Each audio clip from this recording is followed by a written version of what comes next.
Bom dia, minha gente! Estamos aqui para a nossa live hoje, para a nossa leitura bíblica que temos feito ao longo, serão 2 anos de leitura bíblica, diminuindo a velocidade, aumentando a profundidade. Estamos hoje em Gênesis capítulo 31, onde vamos ver aí o desenrolar dessa história, desse plano de redenção, dessa linhagem da promessa. Estamos na época aí dos patriarcas bíblicos e na fase aí do Jacó.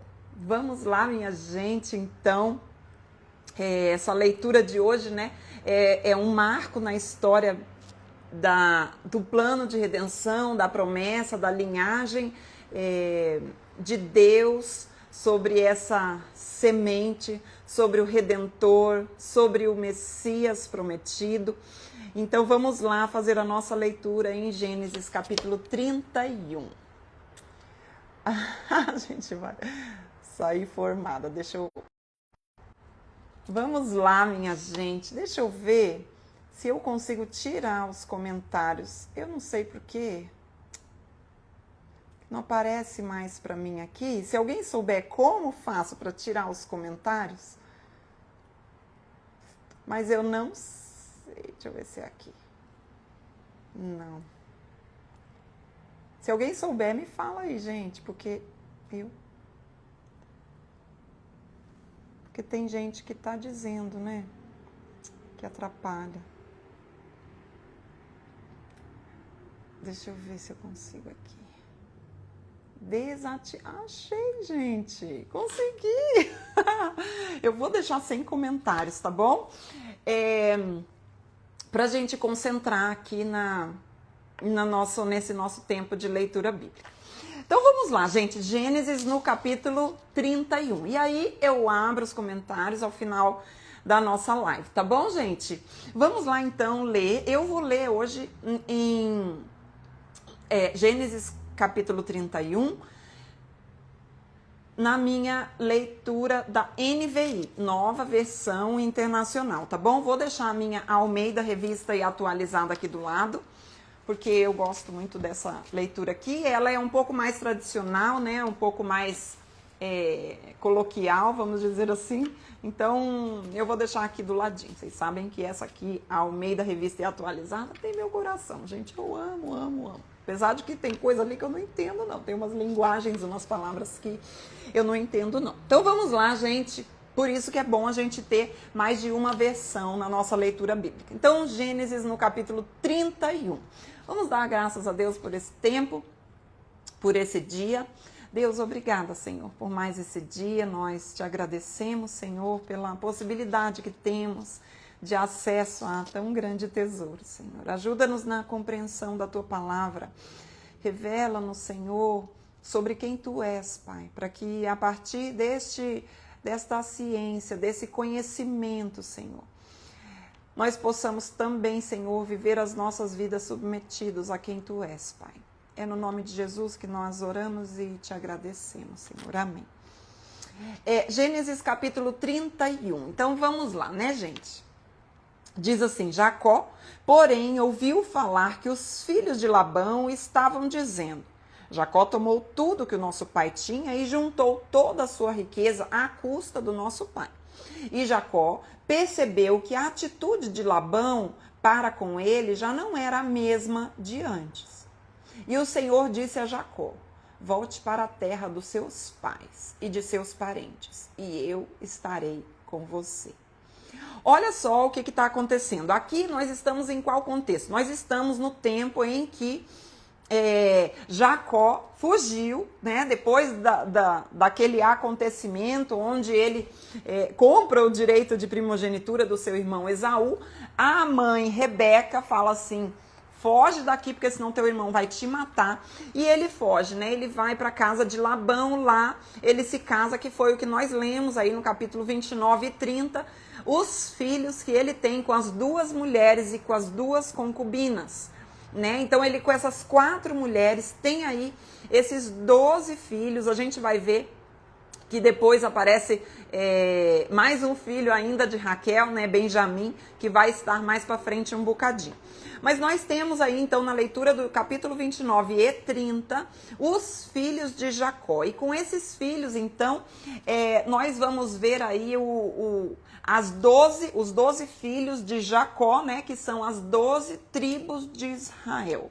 Então a gente vê que essa promessa que Deus deu, ela vai ganhando forma aí para o cumprimento de uma grande nação, né? Que veio a partir de quem? De Abraão, um senhor, né? Já um senhor com a sua esposa, que já era uma senhora, que não podiam ter filhos. E aí a gente vê essa promessa se cumprindo e ganhando sustância e crescendo e se materializando. Então, aqui nós vemos as 12 tribos de Jacó. Nós vamos ver aqui na leitura do texto bíblico que Deus muda o nome de Jacó para Israel, aqui no capítulo seguinte de hoje, no 32, que não vai ser a nossa leitura de hoje, tá, gente?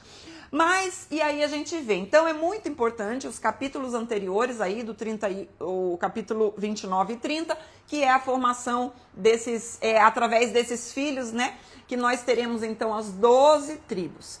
E diante disso, né, esse tempo todo que ele fala, que ele passa com o nascimento de todos esses filhos a partir de 4 mulheres, dessas 4 mulheres, que é Raquel, Lia, Bila e Zilpa. Com essas 4 mulheres, ele tem, então, todos esses filhos. O período que ele passa lá na casa de Labão são 20 anos. 20 anos que ele foi para lá, por quê? Ele foi para lá fugido, lembra?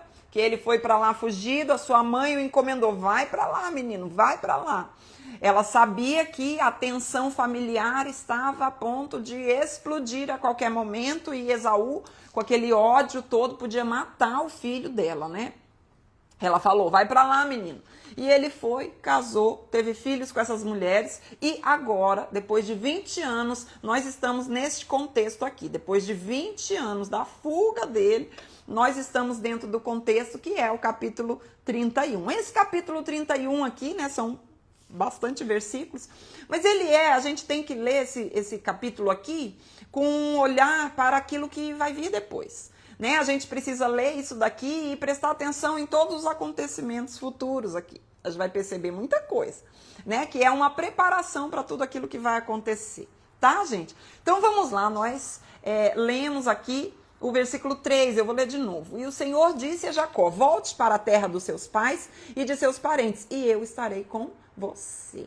A gente vê que o próprio Deus, né, ele fala com Jacó e ele diz assim, agora deu tempo, agora deu aqui o tempo que você tinha que estar aqui, pode voltar para a sua terra. 20 anos depois. Lembra que 20 anos antes Deus tinha aparecido para ele num sonho. Deus tinha trazido para ele uma visão da escada, dos anjos. Eu até postei uma foto aqui para vocês verem. Então aqui, 20 anos depois, o mesmo Deus, né, esse Deus da aliança, diz para Jacó, agora volte porque eu estarei com você. Gente, esse Deus é maravilhoso. Então Jacó mandou chamar Raquel e Lia para virem ao campo onde estavam os seus rebanhos. Tá tudo bem aí, gente? Vocês estão me acompanhando aqui na leitura, sem os comentários? Bota o coraçãozinho aí. Tem coraçãozinho, gente? Eu nem sei se tem coraçãozinho. Tá? Mas se tiver, você bota. Se não tiver também, não tem problema. Vamos lá. Versículo 4 diz assim, ó. Então, Jacó mandou chamar Raquel e Lia para virem ao campo onde estavam os seus rebanhos. Ele disse, vejo que a atitude do seu pai para comigo não é mais a mesma, mas o Deus do meu pai tem estado comigo. Olha isso, que coisa linda.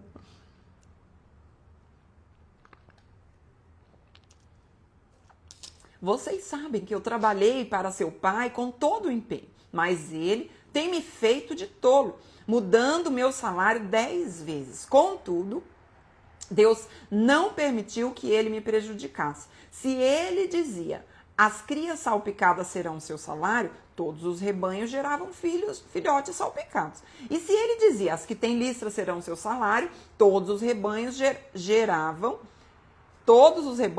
filhotes com listras. Foi assim que Deus tirou os rebanhos do seu pai e os deu a mim. Veja, aqui deixa eu pegar um lápis aqui. Aqui é importante a gente sempre observar sobre a soberania de Deus, né? Textos bíblicos, a gente vai ler o texto dentro do seu contexto e sempre observando que Deus é aquele que está dirigindo tudo. Ele é aquele que está à frente de tudo. Ele é o soberano. E apesar de Deus ser o soberano, muitas vezes nós vemos nos textos bíblicos que aqueles personagens que aparecem naquela história não o reconhecem como tal.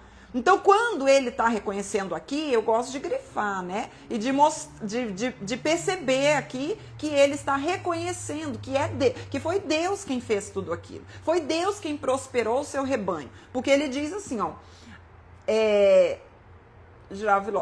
versículo 9. Foi assim que Deus tirou os rebanhos do seu pai e os deu a mim. Ele reconhece que foi Deus quem fez, tá? Não foi ao acaso, tá, gente? Então vamos lá. Versículo 10 do capítulo 31 de Gênesis diz assim: na época do acasalamento, tive um sonho em que olhei e vi que os machos que fecundavam o rebanho tinham listras. Eram salpicados e malhados. O anjo de Deus me disse no sonho, Jacó. Eu respondi, eis-me aqui. Então ele disse, olhe e veja que todos os machos que fecundam o rebanho têm listras, são salpicados e malhados. Porque tenho visto tudo que Labão lhe fez. Sou o Deus de Betel, onde você ungiu uma coluna e me fez um voto. Sai agora dessa terra e volte para a sua terra natal. Olha isso aqui, gente. Gente, olha que sensacional esse texto aqui. Vou pegar na minha Almeida Revista e Atualizada agora, porque aqui o Senhor apareceu, né, para Jacó e ele disse assim, eu sou o Deus, ele se revela no sonho que ele é o Deus de Betel. Ele está falando, ele está conectando, né, a memória, é aquele Deus que está se revelando como Deus que se lembra. Esse é o Deus de Betel. Por que ele diz que ele é o Deus de Betel? Vamos para Gênesis no capítulo 28, porque inclusive isso nós falamos no nosso estudo, né? Lá em Gênesis, no capítulo 28, diz assim, ó. Aqui, ó, a partir do versículo 10 até o versículo 17, a gente tem aqui justamente esse momento em que ele, ó, a visão da escada, Jacó, quando ele, deixa eu achar o texto aqui,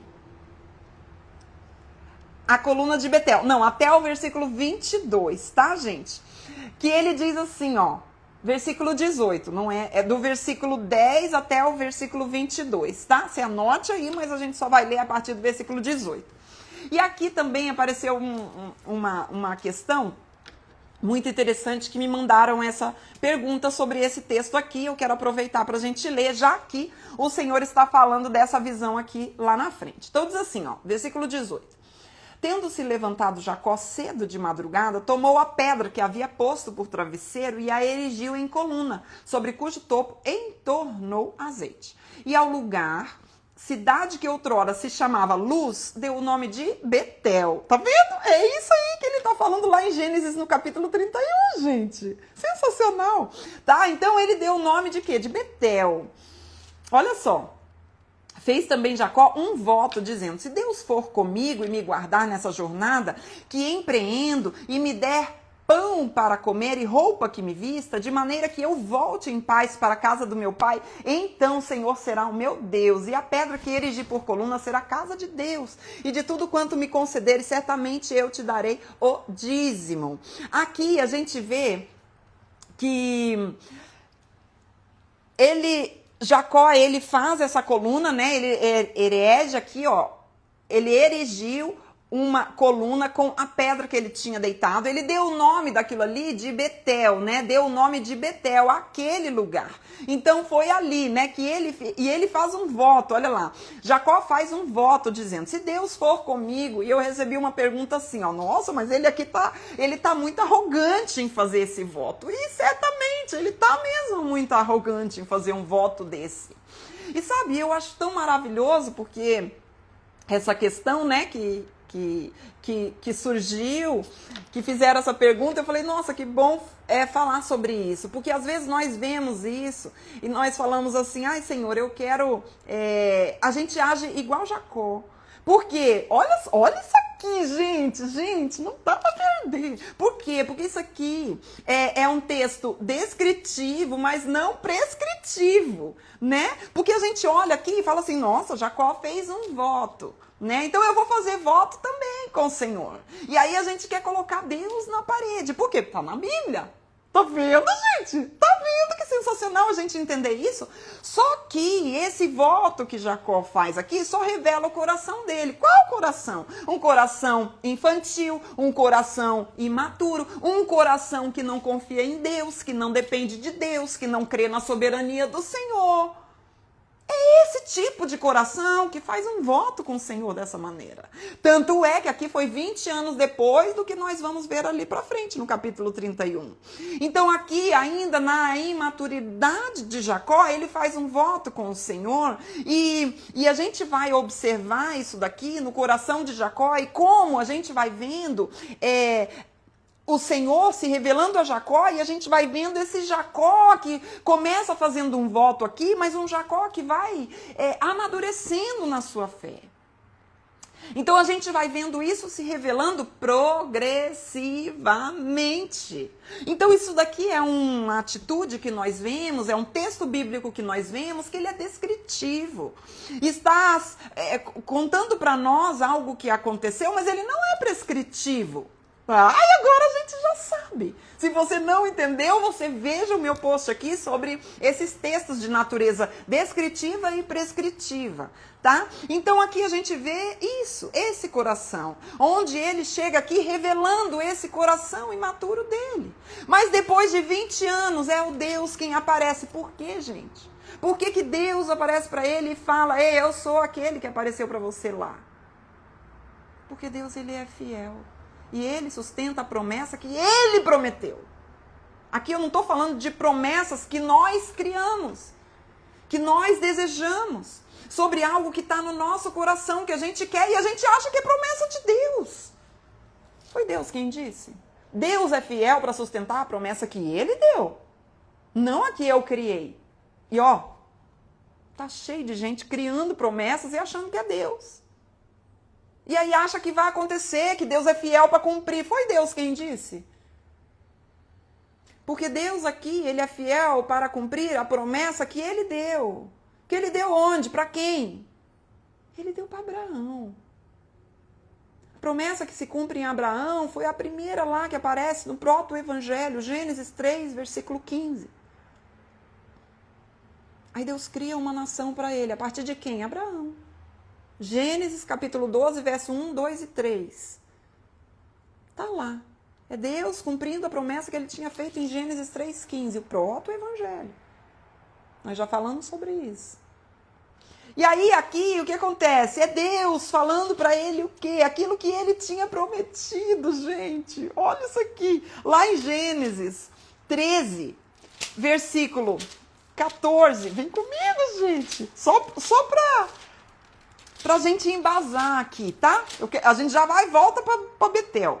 Gênesis 13, no versículo 14, nós até falamos isso daqui em live, mas eu quero ler com vocês ali. Ele diz assim, Gênesis 3, 14. Disse o Senhor a Abraão, depois de Ló se separou dele. Ergue os olhos e olha desde onde está, para o norte, para o sul, para o oriente, para o ocidente, porque toda essa terra que vês, eu te darei em descendência para sempre. Meu Deus! Aí vai lá, né? Aí passa por Isaac, e nós estamos aqui em Gênesis, no capítulo 28, vamos lá comigo, no capítulo 28, versículo 13, diz assim, perto dele, que é justamente nessa nessa visão que acontece 20 anos antes do texto que nós estamos lendo. O que eu estou trazendo aqui para nós?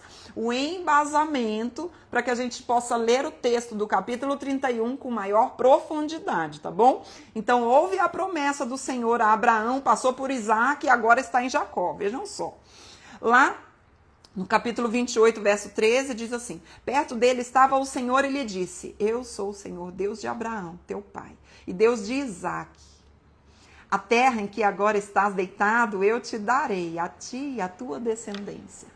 Deus reafirma a promessa que ele tinha dado a Abraão, Isaac e agora a Jacó.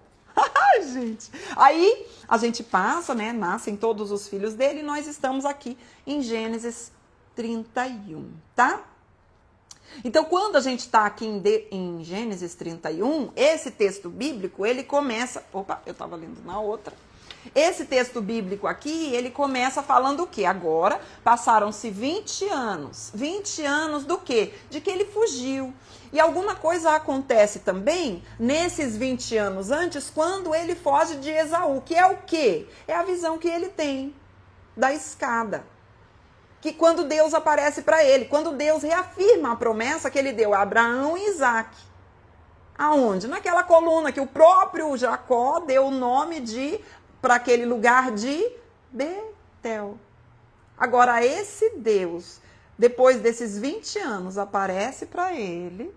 Vamos voltar agora para o texto bíblico e diz assim: e o Senhor disse a Jacó, vamos voltar para o versículo 3, diz assim: e o Senhor disse a Jacó: volte para a terra de seus pais e de seus parentes, e eu estarei com você. Então Jacó mandou chamar Lia, Raquel, para virem do campo onde estavam os seus rebanhos. E lhe disse: vejo que a atitude do seu pai para comigo não é mais a mesma, mas Deus, o meu pai, tem estado comigo. Vocês sabem que trabalhei para o seu pai com todo o empenho, mas ele tem me feito de tolo, mudado o meu salário 10 vezes. Contudo, Deus não permitiu que ele me prejudicasse. Ah, eu já tinha lido isso, né, gente? Se ele dizia: as crias salpicadas serão o teu salário, ele continuou aqui, né? Versículo 10. Na época do acasamento... Ah, esse aqui eu já li também. Ah, é lá no versículo 13 que eu queria ler com vocês. Sou o Deus de Betel, onde você ungiu uma coluna. Nós acabamos de ler o texto que está lá em Gênesis, no capítulo 28. Coluna aí me fez um voto. Sai agora desta terra e volte para a sua terra natal. 20 anos depois, Deus se revela como Deus, aquele que... Ele apareceu, que o Jacó menino aparece diante dele e faz um voto, menino. Ele fala assim: eu sou esse Deus. Sai agora dessa terra e volte para a terra natal. Volte para onde? Para a terra da promessa. Raquel e Lia disseram a Jacó: temos ainda parte na herança dos bens do nosso pai. Elas queriam saber se elas tinham parte ainda na herança do seu pai, né? Não nos trata ele como estrangeiras, não apenas nos vendeu, como também gastou o que foi pago por nós. Ou seja, elas reconhecem que o dote, né, que naquela época acontecia dentro do casamento, um dote era pago. E elas, do noivo para com a noiva. Então, o que aconteceu aqui? Elas reconhecem que o pai tinha gastado tudo. Ele não deu herança nenhuma para essas filhas. E elas falam assim: toda a riqueza que Deus tirou do nosso pai é nossa e de nossos filhos. Portanto, faça tudo quando Deus lhe ordenou. Elas estão dizendo assim: quer saber? Ô Jacó, ô marido, a gente não vai ficar aqui não. Porque o nosso pai, ele te enganou e ele também nos enganou, porque ele não deu nada para nós. Nada daquilo que era para nós por herança, nada do que era para nós por direito. Nós não recebemos nada. Quer saber? A gente vai com você. Então Jacó ajudou seus filhos e suas mulheres a montar nos camelos e conduziu todo o seu rebanho junto com todos os bens que havia acumulado em Padã Arã para ir à terra de Canaã, a casa do seu pai Isaac. Lembrando que Canaã é a cidade, né? É a cidade da promessa, é a terra da promessa. Aqui ainda se chamava Canaã e também, né? Depois nós vamos ver que Canaã passa a ser chamado de Israel, essa terra, tá bom? Então aqui é a terra da promessa, para ir a Canaã. Então ele está voltando para a terra da promessa de seu pai Isaac. Versículo 19 diz assim: Enquanto Labão tinha saído para tosquear as ovelhas, Raquel roubou do seu pai os ídolos do clã. Foi assim que Jacó enganou a Labão, o arameu, fugindo sem lhe dizer nada. Olha isso aqui. Roubou, enganou. Ele fugiu com tudo que tinha e, atravessando o Eufrates, foi para os montes de Gileade. Vamos parar nesse texto aqui. Versículo 19, 20 e 21, né? Então, diz assim, ó, enquanto Labão tinha saído a tosquear das ovelhas, Raquel roubou do seu pai, Raquel, a amada de Jacó.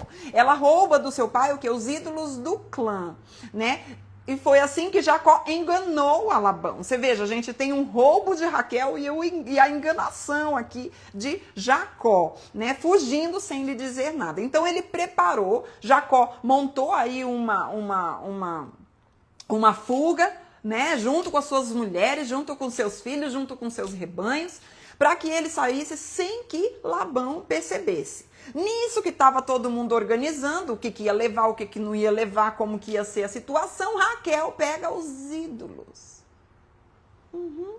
Que eram aqui pequenas estatuetas que eles tinham, chamados de... Deixa eu colocar uma foto para vocês. Aqui. Eram como, né? Mais ou menos, não se sabe ao certo também o tamanho dessas estatuetas. Deixa eu ver aqui. Aqui diz outro nome, fala ídolos do lar, né? Ídolos do lar. Aqui fala os ídolos do clã, que eram justamente essas pequenas estatuetas, esses ídolos que tinham, que eram como pequenas, talvez em formatos assim, né? De pessoas assim, em miniatura, em que eles guardavam, que era aquilo que eles tinham como seus deuses. Então, dentro daquela cultura, naquela época, eles tinham, né, dentro de uma cultura também politeísta, eram os ídolos do lar, ídolos domésticos, que eles tinham e eram muito comuns. E esses ídolos, essas pequenas estatuetas, elas eram passadas de geração após geração. Então, naquele meio, naquela situação, o que Raquel fez? Raquel falou assim, eu vou pegar. Já que o Labão não está querendo me dar nada, quer saber? Eu vou garantir os ídolos do lar. Por quê? Porque eles traziam, né? Eles, de certa forma, eles tinham algum valor, né? Porque eles eram... comercializados também, eles tinham algum valor, eles também eram utilizados para consultas, as pessoas consultavam esses ídolos dentro da sua cultura politeísta. Dentro da sua cultura politeísta, então para eles, aqueles ali eram os deuses deles, né?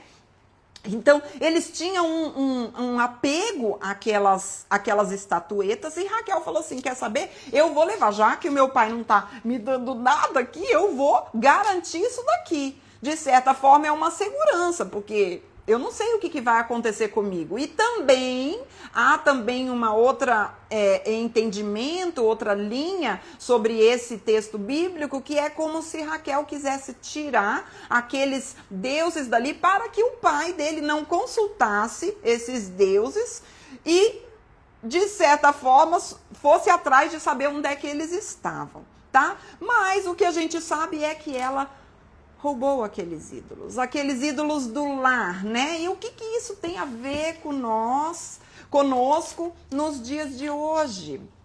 Pois bem, minha gente, não necessariamente são essas estatuetas, né? Não são, porque Deus, ele já diz que ele é o único Deus a ser adorado. Porque o que isso aqui revela, gente? O que essas estatuetas revelam? Revelam a necessidade do coração do homem em materializar a sua fé. O coração do homem quer o quê? Quer materializar a fé. É difícil para o coração do homem crer, confiar e descansar num Deus onde os seus olhos não veem, onde as suas mãos não apalpam. Então, o que o coração do homem, que é uma fábrica de ídolos, como disse... Ai, gente, me fugiu o nome, eu já lembro.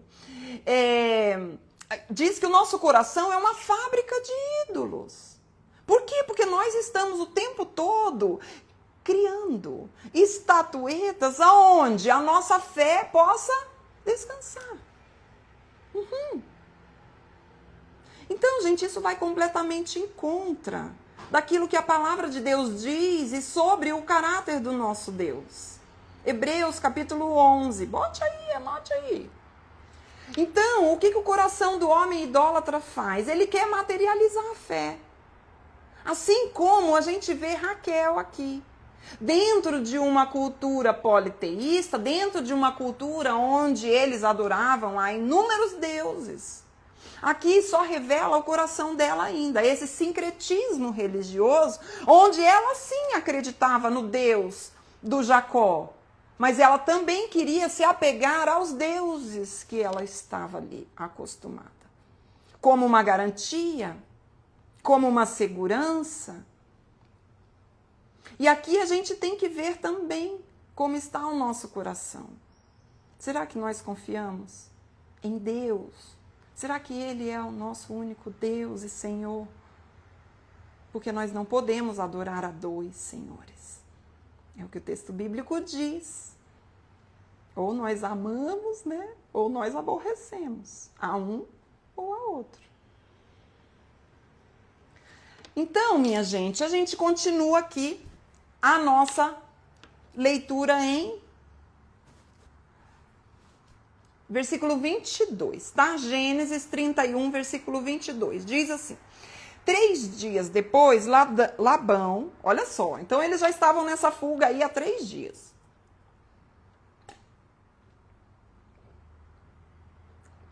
Labão foi informado que Jacó tinha fugido. E tomando consigo os homens de sua família, perseguiu Jacó por 7 dias. E o alcançou nos montes de Gileade. Então, de noite, Deus veio em sonho a Labão, arameu, e o advertiu: cuidado, não diga nada a Jacó, nem lhe faça promessas, nem ameaças.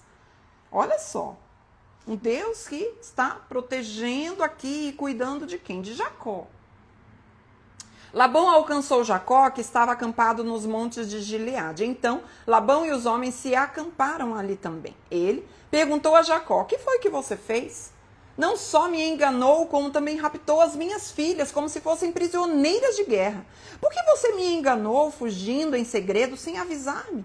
Eu teria celebrado a sua partida com alegria. Olha o papo dele, gente. E cantos ao som dos tamborins e das harpas. Miguel, gente. Miguel, ele não faria isso, não. Porque as suas atitudes não mostram que ele faria isso. Você sequer me deixou beijar os meus netos e as minhas filhas para despedir-me delas.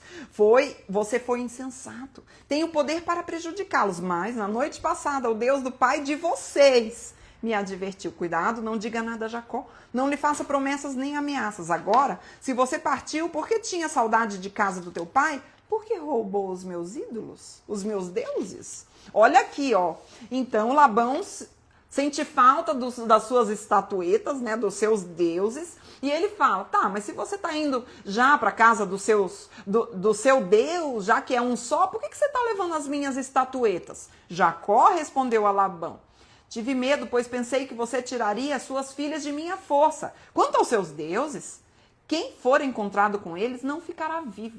Na presença dos nossos parentes, veja você mesmo se está aqui comigo qualquer coisa que lhe pertença, e se estiver, leve-o de volta. Ora, Jacó não sabia que Raquel os havia roubado. Jacó não sabia. E por isso que ele estava aqui antecipando essa fala, né? Ele não sabia. Então, Labão entrou na tenda de Jacó e nas tendas de Lia e das suas 2 servas, mas nada encontrou. Depois de sair da tenda de Lia, entrou na tenda de Raquel. Raquel tinha colocado os ídolos dentro da sela do seu camelo e estava sentada em cima. Labão, provavelmente eram pequenos, né? Labão vasculhou toda a tenda, mas nada encontrou, porque não estavam na tenda. Raquel disse ao pai: não se irrite, meu senhor, por não poder me levantar em sua presença, pois estou com o fluxo das mulheres. Ele procurou os ídolos, mas não os encontrou. Jacó ficou irado e queixou-se a Labão. Qual foi o meu crime? Que pecado cometi para que você me persiga furiosamente? Você já vasculhou tudo que me pertence. Encontrou algo que te pertença? Então coloque tudo aqui na frente dos meus parentes e dos seus, e que eles julguem entre nós dois. Versículo 38. 20 anos estive com você, suas ovelhas e cabras nunca abortaram, e jamais comi um só carneiro do seu rebanho. Eu nunca levava a você os animais despedaçados por feras. Eu mesma assumi o prejuízo. E você pedia contas de todo animal roubado de dia e de noite. O calor me consumia de dia, o frio de noite, e o sono fugia dos meus olhos. Foi assim que 20 anos em que fiquei na sua casa. Trabalhei para você 14 anos em troca das suas 2 filhas, e 6 anos por seus rebanhos. E 10 vezes você alterou o meu salário. Se o Deus do meu pai, o Deus de Abraão, o temor de Isaac, não estivesse comigo, certamente você me despediria de mãos vazias. Mas Deus viu o meu sofrimento e o trabalho das minhas mãos. E na noite passada ele manifestou a sua decisão. Vejam o que diz esse versículo 42, a mesma coisa que nós sublinhamos lá no texto anterior. Aqui a gente vê a soberania de Deus e como Jacó reconhece que foi Deus, né, quem o sustentou durante todos aqueles 20 anos. Ele diz no versículo 42, se o Deus do meu pai, o Deus de Abraão, temor de Isaac, não estivesse comigo, certamente você me despediria de mãos vazias. Então, ele reconhece mesmo, né, o Deus, que Deus estava cuidando dele, que Deus o estava sustentando naquele tempo todo. Por quê? Porque Labão era enganador. E assim como o próprio Jacó, né, o próprio Jacó enganou também, né, o seu nome é aquele que segura o calcanhar e também enganador, como ele enganou também, aqui nós vemos que ele também foi enganado. Desde o capítulo 29 até o 31, a gente vê que o Jacó também foi enganado, né?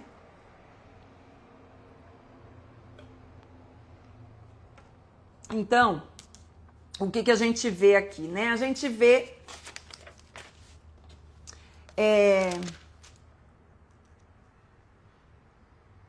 cadê? Onde que a gente tá, gente? Ah, tá.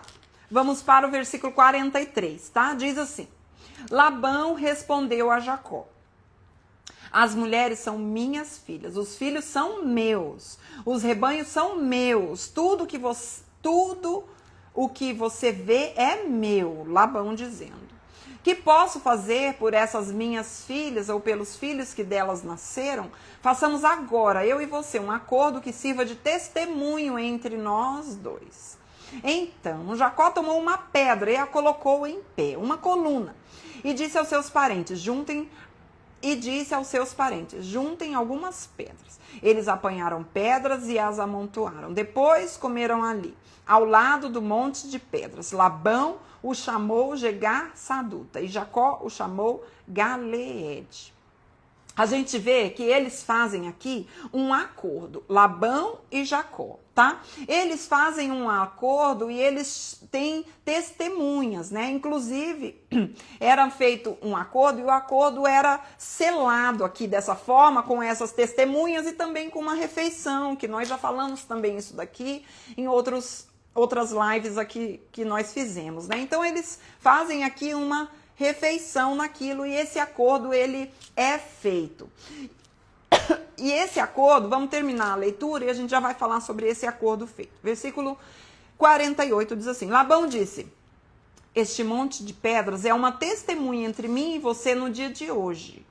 Por isso foi chamado de Galeede. Foi também chamado Mispá, porque ele declarou que o Senhor nos vigia, a mim e a você, quando estivermos separados um do outro. Se você maltratar as minhas filhas ou menosprezá-las, tomando outras mulheres além delas, ainda que ninguém saiba, lembre-se de que Deus é testemunha entre mim e você. Disse ainda Labão a Jacó: aqui estão este monte de pedras. e esta coluna que coloquei entre mim e você. São testemunhas de que não passarei para o lado de lá para prejudicá-lo, nem você passará para o lado de cá para prejudicar-me, né? Então a gente vê que o que acontece aqui? Acontece a separação deles mesmos, né? Então, assim, um fica para um lado e o outro fica para o outro lado. Então, a gente vê aqui que esse monte de pedras aqui que eles colocam servem também como o quê? Como um limite geográfico entre as duas famílias aqui, né? Entre eles dois. Versículo 53 diz assim, ó, que o Deus de Abraão, Deus de Naor, o Deus do pai dele, julgue entre nós. Então, Jacó fez um juramento em nome do temor do seu pai Isaque. Ofereceu um sacrifício no monte e chamou os parentes que lá estavam para uma refeição. Depois de comerem, passaram a noite ali. Na manhã seguinte, Labão beijou os seus netos e as suas filhas e os abençoou e depois voltou para a sua terra. Então, a gente vê nesse texto aqui algo bem importante para a gente analisar desse acordo entre Labão e Jacó, né? O que a gente percebe aqui? A gente percebe que esse lugar que ele chama de Mispá, esse nome Mispá significa torre de vigia. É um lugar onde Deus estaria vigiando aquele acordo que eles fizeram. E esse acordo, esse pacto que eles fazem ali, esse acordo, essa aliança que eles fazem ali, ela é estabelecida por alguns pontos, né? A gente pode perceber isso aqui no texto bíblico, e ele é um limite, né, que eles trazem com aquele acordo, que é um limite geográfico, ninguém pode avançar aquele limite, né, nem para frente nem para trás, então existe ali um limite geográfico, existe também um limite relacional entre o relacionamento deles, né? Então vocês vão para lá, nós ficamos aqui e tá tudo certo, né? A gente vê que de forma pacífica eles fazem aquilo ali. E também, né, a gente vê que esse acordo que eles fazem põe fim também no quê? Na exploração que estava acontecendo entre Labão e Jacó. Então aqui é o fim desse ciclo de quê? De exploração, né? Então assim, é um novo tempo. Por isso que eu disse que esse capítulo 31 é justamente uma preparação para aquilo que vai vir para frente. O quê? O reencontro que Jacó vai ter com Esaú, a gente vai perceber também o encontro que ele tem com Esaú para frente, a gente vai ver o encontro que ele tem com o anjo do Senhor, né? A luta entre ele e o anjo do Senhor para frente, amanhã a gente vai ver isso na leitura, e também uma preparação, é um capítulo que vai nos mostrar esse amadurecimento que começa a acontecer na vida de Jacó, tá? Então, Mispa, né? Mispa aqui esse lugar que significa torre de vigia. É como se eles colocassem ali de uma forma pacífica o fim daquilo, né? Eles estabelecem esses limites que eu falei aqui. É um limite entre a posição geográfica deles. Por quê? Porque junto não estava dando certo, né? E às vezes, minha gente, a gente precisa perceber que Deus, ele não necessariamente aqui, quando eles se encontraram, eles restauraram a relação. Não. Mas eles permaneceram daqui para frente numa relação pacífica. Então, às vezes, há algumas relações, e aqui eu não falo, né, de relação, a gente tem que analisar as situações e as relações à luz do Evangelho de Deus e à vontade de Deus, né? Eu não posso generalizar, mas aqui eu percebo dentro dessa história, onde esse menino, Jacó, ele estava sendo explorado pelo seu sogro Labão, né? Ele estava sendo enganado. Toda essa situação de exploração. Então a gente vê que eles fazem um acordo. Esse acordo é pacífico, né? E não necessariamente existe a restauração da relação, mas existe o quê? Ele estabelece o quê, esse acordo pacífico? Estabelece o quê? Limite santo. Existe um limite. Ei, você vem até aqui, eu vou até ali. Para quê? Por que esse limite é posto? Para justamente proteger a promessa de Deus. Para proteger a promessa. E os limites, eles são necessários. Os limites, eles são necessários. E nem sempre a restauração, vai haver uma restauração e vai voltar a uma relação como existia antes, quando algo acontece. Quando alguma situação acontece. Quando algum trauma acontece. Pode ser que Deus restaure a relação? Pode. Pode ser que depois de uma situação ruim, Deus restaure aquela relação e ela se torne melhor ainda. Mas nem sempre. Há situações como essa aqui, onde Deus preserva a promessa que Ele deu, e para preservar essa promessa existe um limite que é posto. Existe um limite que é posto e Deus, Ele vai proteger aquela promessa que Ele fez. Então, às vezes, Deus não vai restaurar, aquela relação não vai voltar a ser como era. E aqui, novamente, eu falo, a gente não pode generalizar. Isso aqui eu não estou falando de qualquer tipo de relação. Nós temos que olhar à luz das Escrituras Sagradas. E essa é uma situação que nós estamos contando aqui sobre Labão e Jacó, né? Tá? Então, a gente não pode generalizar, achar que qualquer situação que nós nos enxergamos como sendo injustiçadas, Deus não vai restaurar a relação. Não, Deus pode restaurar a relação. Às vezes, não. Às vezes, existe a paz, mas é cada um no seu lugar.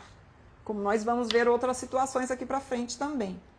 O importante é o quê? É o coração pacificador. É a busca, né, dessa paz. É fazer o que tem que ser feito. É o perdão, que é o que a gente vai ver no capítulo, na sequência aí da história de Jacó. Tá, gente? Então, nós finalizamos esse capítulo aqui. Eu vou botar aqui deixa eu ver se eu consigo. Botar aqui. Vou colocar aqui os nossos comentários, que agora eu já sei como é que faz para tirar e para colocar aqui, viu, gente? Então, eu quero a cereja do bolo. Bora para a cereja do bolo de hoje. A cereja do bolo. Tá, gente? E aí a gente vai caminhando. Nesse sábado, nós teremos a nossa live às 8 horas da manhã e nesse sábado será um mapa mental, tá bom? Então, a gente vai fazer um sábado devocional com arte e um sábado mapa mental. Então, a gente vai revezando entre eles. Esse sábado será o nosso mapa mental, então, às 8 horas da manhã, sempre sobre conteúdo que nós já lemos e já estudamos. Tá bom, gente? Então, eu quero falar com vocês aqui sobre a nossa cereja do bolo de hoje. Eu quero ir lá para 1 João, capítulo 5. 1 João, capítulo 5. Abre lá comigo, versículo 21.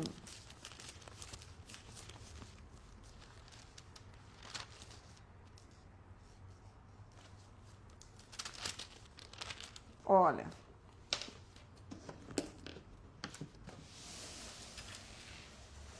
Vamos ler o 20 e o 21, tá? É o último versículo do livro, né? Da carta que João escreve. Ele escreve essas 3 cartas aqui na sequência. 1 João, 2 João e 3 João. E esse é o último versículo. Vamos ler os 2 últimos versículos de 1 João.